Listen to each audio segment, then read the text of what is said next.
In this city, dragons rule the skies while humans fight to survive below. My name's Lily, a broke woman dumped and humiliated by my toxic ex, until I accidentally picked up the wrong kid from an elite dragon academy. Ash was no ordinary child. He was a sharp-tongued little dragon prince who stole my cocoa, ate my ribs, and claimed my tiny apartment as his nest. And you know what? I thought I had rescued a lost child. Turns out, I had picked up the Dragon Emperor's most precious little brother, and somehow made myself his fated mate. The November wind cuts straight through me at the subway entrance. A black and gold dragon sports car roars past, and above it, a pair of golden dragon wing slices across the gray sky. In this city, dragons live above the clouds. Humans fight for space at the bottom. And me? I am the kind of person no one even notices. 3 minutes ago, my ex, Derek, walked right past me with his new girlfriend on his arm. He wore a brand new tailored suit. The woman beside him was slim, polished, and flawless, like he had finally picked out an expensive accessory worth showing off. His eyes dragged over me, lingering on my faded coat and my slightly ruined face. Then his mouth curled into a slow, cruel smirk. Lily, what the hell happened to you? Did you seriously just give up on yourself after we broke up? His new girlfriend tightened her grip on his arm and smiled, all sweetness and poison. This is your ex? I thought she'd be more impressive. Honestly, I almost mistook her for some discount housekeeper. She does have that warm, harmless look though, like someone you'd hire to babysit and cook. They walked away without looking back. I stood there in the freezing wind, my eyes burning dry, but I could not squeeze out a single tear. The night Derek moved out 3 months ago, I cried into my pillow for hours. Now, there was nothing left. Then my phone started buzzing like crazy. It was my best friend, Hannah. Lily, save me! I just got called away on an emergency trip to New Zealand, and there's nobody to pick up my little dragon blood nephew from school today. Can you go get him from Emberwheel Academy? I pressed my fingers to my temple and hesitated.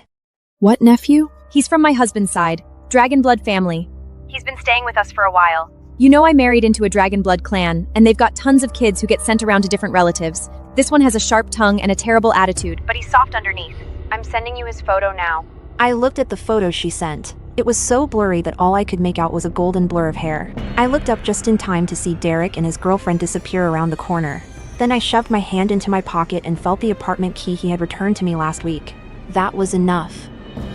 Fine, I'll go pick him up. It could not possibly get worse than this.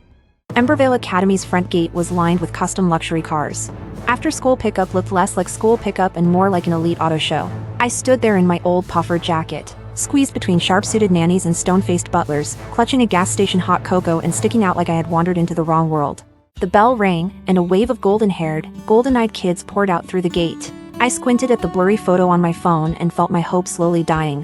Right as I was about to call Hannah and demand an actual usable picture, something caught my eye.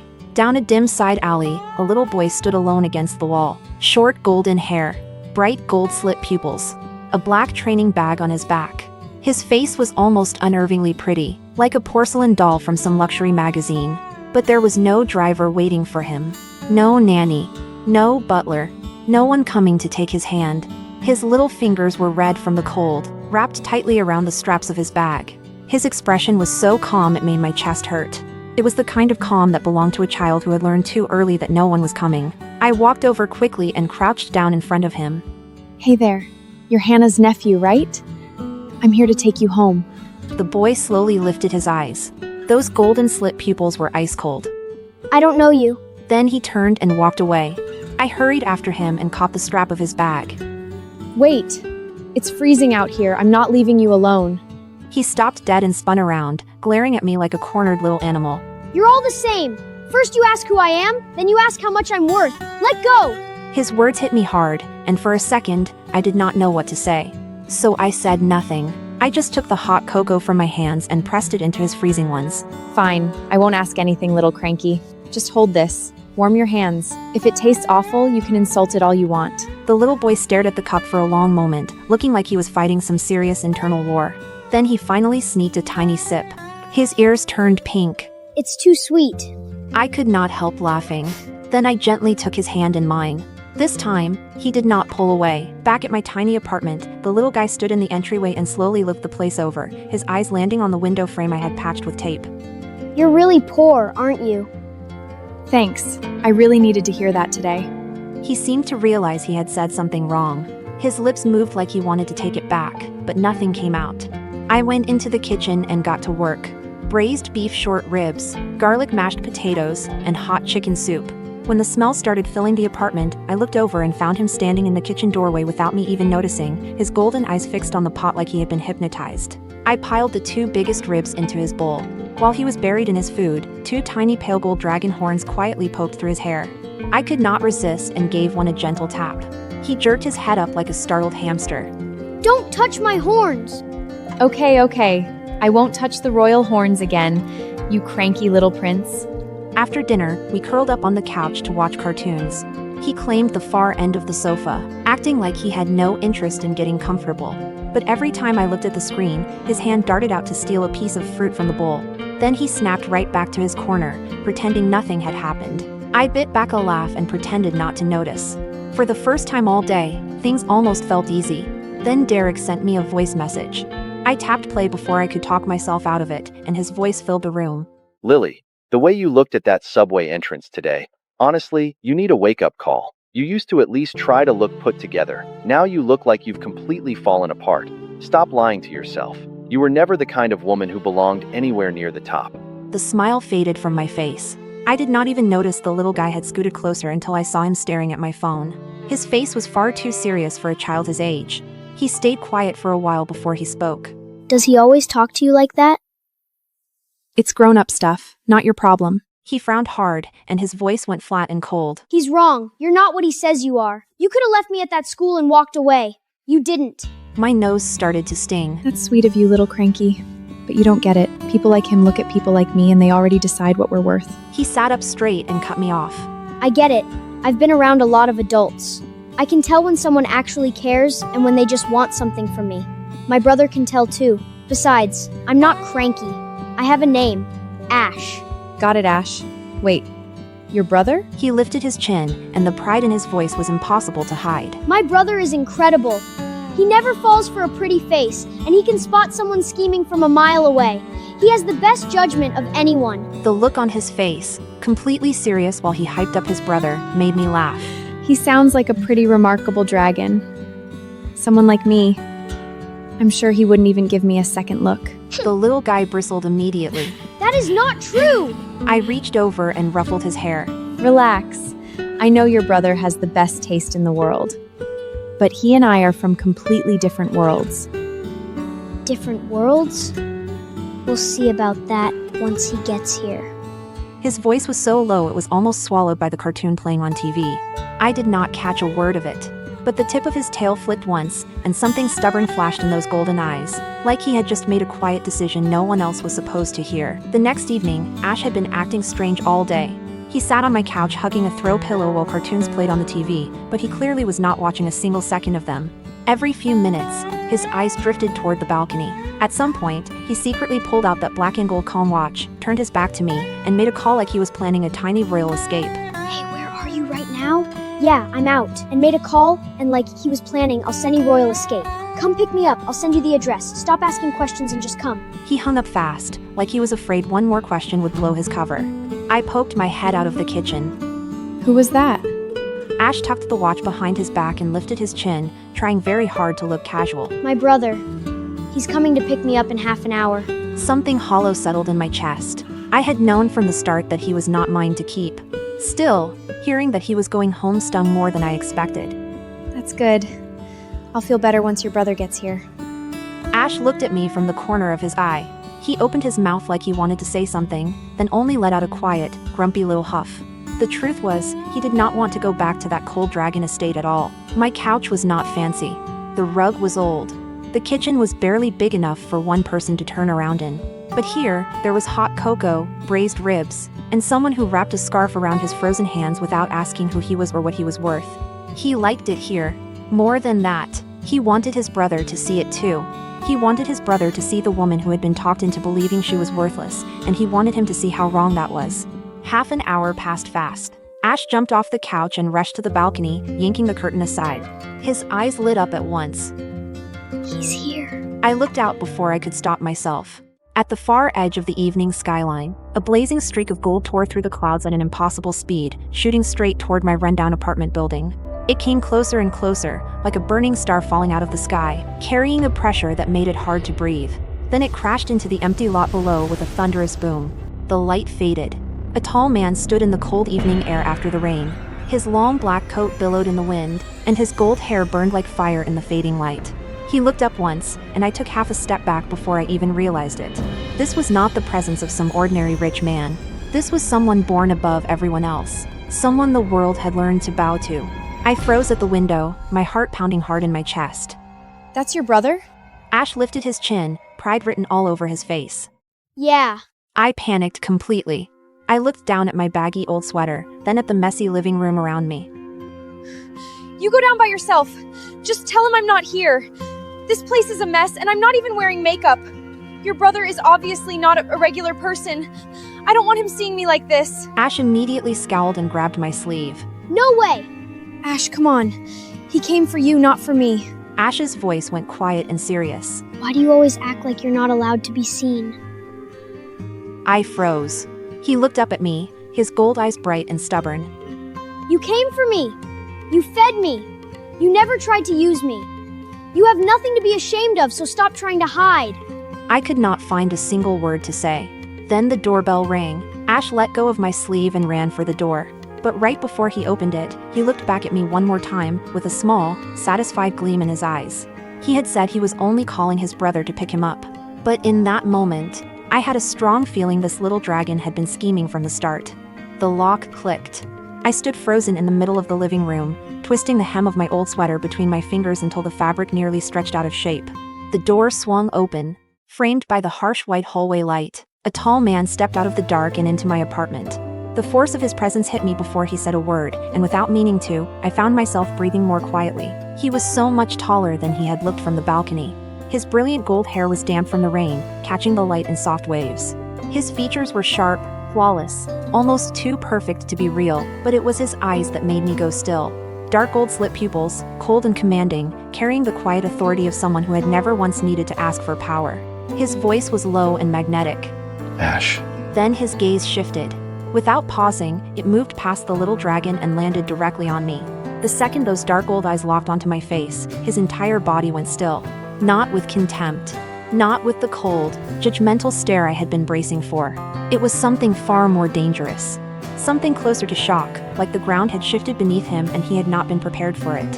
His pupils widened sharply, and his lashes gave one sudden, involuntary flicker. I stood there with no idea what had just happened, only feeling a strange warmth spread through the air between us.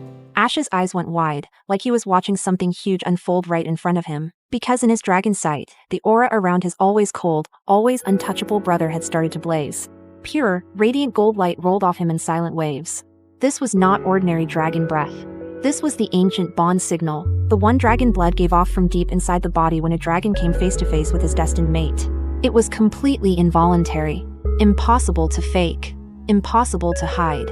Ash looked at his brother, then at me, who clearly had no idea what was going on. Slowly, a smile spread across his face. Brother, you like her. Your face is red. Even your ears are red.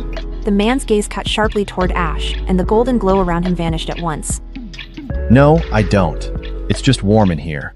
Sinking because you're needy. Ash rolled his eyes. It was freezing when you walked in. Sebastian chose to ignore his little brother completely and stepped into the room with a perfectly blank expression. He stood in my tiny living room, all height, power, and impossible composure, wildly out of place and yet somehow making my cheap IKEA dining chair look like a throne. His eyes swept the room once before settling on me. You're the one who looked after Ash? I'm Sebastian. Yes, that's me. I'm Lily. Hannah's photo was so blurry that I thought Ash was her nephew. I didn't know he was your brother. It was a misunderstanding. I'm sorry. I stumbled over the words and, out of habit, tugged at the hem of my top to cover the soft curve of my waist. Sebastian noticed. Something subtle and unreadable flickered in those dark gold eyes. Ash refused to let the awkward silence last. He ran to the dining table, pointed at the plates I had not cleared yet, and launched into his sales pitch with absolutely no shame. Try this! Lily's braised beef ribs. They're 1,000,000 times better than anything that fancy chef at the estate makes. Sebastian's eyes landed on the table. His brow lifted almost imperceptibly as he put on his best high-end mighty act. You let him eat this? There's no nutritional value in any of it. I already ate at the estate. I don't have time for this. He said every word like a cold, superior dragon lord who had never been tempted by a plate of ribs in his life. Then Ash shamelessly pushed a piece toward him.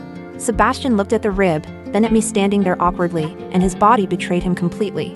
He went quiet for a moment. Then he took the fork and took a bite. For one split second, he stopped chewing. The flavor hit him all at once, deep, rich, and far better than he had clearly expected.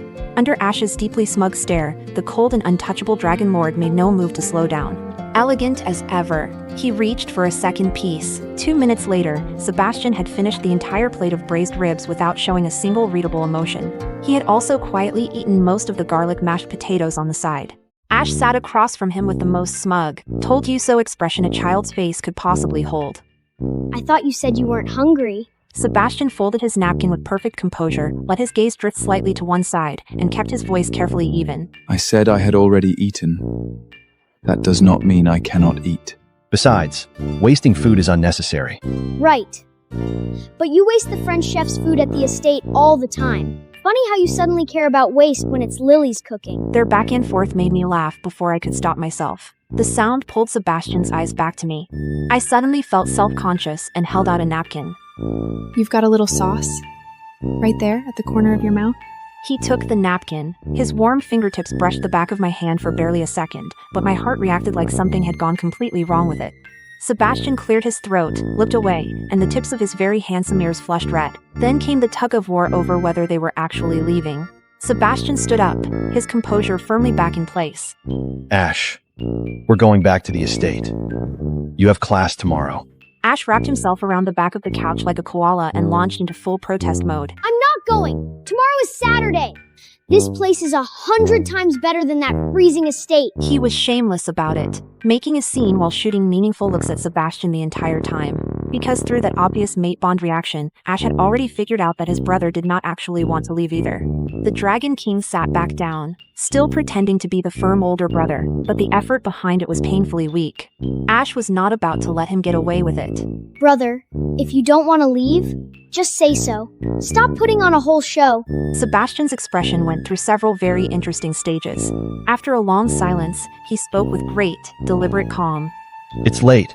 We'll leave in the morning. I'm staying tonight to keep an eye on you and make sure you don't wander off. Ash flopped back onto the couch and rolled his eyes so hard it had to hurt. Adults are so dramatic. The next morning, when I came out of my bedroom, the living room was spotless. Sebastian was already washed up and dressed, his gold hair loosely tied back. He sat at the dining table with perfect posture, coffee in hand, reading through a stack of documents. Morning light slipped through the curtains and caught the clean lines of his face like something out of an old painting. He looked almost too perfect to be real. I had barely set out breakfast when Hannah's name started flashing on my phone again and again. I stepped out onto the balcony and answered quietly. The screaming started immediately. Lily! Oh my god! I just got the full story from my husband. You picked up the wrong kid! That little golden-haired boy is not my nephew. He's Ash, the most prized child of the ancient Cross bloodline, and his brother. Her voice shook so badly that I could barely understand her. That's Sebastian Cross. The Dragon King of both realms. Cold, ruthless, untouchable. He can crush a person like an ant and not lose a second of sleep. Please be careful. Don't say anything strange. And don't let him think you're trying to get close to the dragon bloodline for your own benefit. The call ended. My mind went completely blank. The Dragon King. The gorgeous man who had spent last night in my tiny kitchen, eating my ribs and pretending he was above all of it, was a 1,000-year-old sovereign who ruled over both realms. A wave of shock and shame crashed over me before I could stop it. The gap between us was not just money or status. It was the distance between the ground under my feet and the sky above the clouds. I walked back into the living room and, without thinking, put more space between us. Sebastian caught it instantly. He set down his coffee cup, and those dark old eyes narrowed slightly as they locked on me. You're afraid of me. Who called you? Nobody. I think I forgot myself for a second. We really aren't from the same world. Your Majesty, you should take Ash home. My voice came out smaller than I meant it to. Sebastian's hand tightened around the coffee cup. In that moment, the possessiveness in his eyes became so intense almost felt physical. To clear my head and shake off the shock, I took Ash to meet Hannah at a nice cafe downtown that afternoon. Sebastian had planned to come with us, but an emergency council meeting pulled him away at the last minute. Before he left, those dark old eyes locked onto mine with an intensity that left no room for argument. In this city, if I say we're from the same world, then we are. If anything happens, call me. I'll be there. My head was still spinning. At the cafe, Hannah sat across from me looking pale as she explained Sebastian's reputation across both realms. Ash sat beside me with his arms crossed, having eaten most of my chestnut cake without a single apology. And then, because the universe apparently had a terrible sense of humor, it happened. Derek. My ex walked into the cafe with his perfectly dressed new girlfriend on his arm, like he owned the place. His eyes swept over my faded jacket, then landed on Ash sitting beside me, still eating cake. That familiar sneer pulled at the corner of his mouth. He walked straight up to my table in his polished dress shoes and looked down at me. Well, well, Lily. What did I tell you? You really did find a new low. Now you're running around babysitting rich people's little dragon brats? His girlfriend leaned into him and threw me a dismissive look, loud enough for the nearby tables to hear. She does look out of place here, doesn't she? Every table in this cafe is reserved. She looks like the type who has to check the menu prices twice before ordering water. Derek's mockery and his girlfriend's little jabs pulled eyes from every corner of the cafe. The soft laughter drifting over from nearby tables hit me like a slap, right in front of everyone. Seeing the color drain from my face only made Derek more confident. He leaned into it with that sickening air of superiority, tearing into whatever was left of me word by word. Face it, Lily. You think running around after rich people's kids is going to make you one of them? Men might like your cooking, sure. They might even keep you around for a while. But no man with a name, money, or power would ever claim you in public. You're not built for that life. You never were. Every word landed exactly where he wanted it to. The dignity I had spent 3 months carefully piecing back together came apart in seconds. The stares, the whispers, and the contempt pressing in from every direction made me go cold all the way to my fingertips. I was so humiliated I could barely breathe. Hannah slammed her hand on the table and shot to her feet. Derek, shut your damn mouth! And Ash completely lost it. His small fists clenched until his knuckles went white. Those bright gold pupils narrowed into razor-thin slits, the kind that meant real danger. He stepped in front of me as faint golden scales flickered across his skin, anger rolling off him in waves. You absolute idiot. Do you have a death wish? Derek let out a cold laugh and reached out to shove Ash aside. Some cheap nanny's little half-blood mutt thinks he can talk to me like that? The moment Derek's hand moved toward Ash, everything changed. Boom! Every floor-to-ceiling window in the cafe exploded outward at once. A wall of light and howling wind tore through the room like something divine had just descended. People screamed. Cups shattered. Chairs scraped hard against the floor. Then, in the ringing silence that followed, Sebastian walked in through the wreckage. Gold light blazed around him. Glass and debris scattered beneath his feet. Every step he took carried a murderous pressure so heavy that the air itself felt wrong. His golden hair whipped wildly in the wind. Those dark gold slit pupils had turned full blood gold, the color of a sovereign in absolute fury. The dragon authority pouring off him, the kind that could force 2 realms to their knees, slammed down over the room. Derek dropped to his knees in the broken glass before he even understood what was happening. Sebastian did not spare him a single glance. He crossed the room in a few strides and reached me. Then, in front of every frozen, barely breathing person in that cafe, his powerful hands, faintly traced with glowing dragon marks, pulled me against him. Completely. Protectively. Like I was the only person in the room who mattered. Only then did he look down at Derek, who was crumpled in the glass. His voice came out low, quiet, and absolute, like a verdict no one had the right to appeal. You said no man would ever claim her? Try saying that again.